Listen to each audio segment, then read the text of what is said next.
تو یہ اجتماع عوام سے یہ اپیل کرنے میں حق بجانب ہے کہ وہ ایسے بینکوں اور مالیاتی اداروں کا بائیکاٹ کریں، اور یہ اللہ اور اس کے رسول سے جنگ ٹھاننے کا کم سے کم نتیجہ ہوگا۔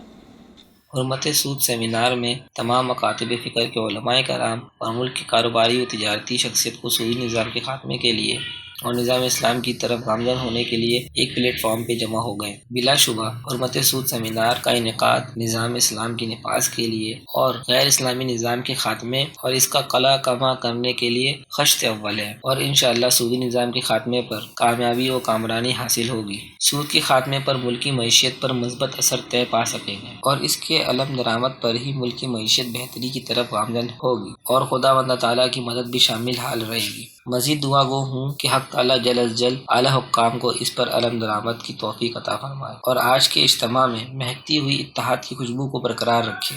حرمت سود سیمینار میں قرارداد پیش کرتے ہوئے شیخ الاسلام حضرت مفتی تقی عثمانی صاحب نے ٹرانسجینڈر ایکٹ اور فلم جوائے لینڈ کے خلاف بھی قرارداد پیش کیا، اور پورے پنڈال میں بیٹھے شرکاء نے ہاتھ اٹھا کر بھرپور تائید کی۔ خواہش کی بنیاد پر صنف کا تعین نہیں کیا جا سکتا۔ جوائے لینڈ فلم اسلامی اقدار کے خلاف ہے، پچھلی حکومت کی ٹرانسجینڈر بل میں ترمیم کر کے اسے شریعت کے مطابق کیا جائے۔ جن لوگوں میں مرد اور عورت کی مشابہت پائی جاتی ہے، ان کے حقوق کا تحفظ ضروری ہے۔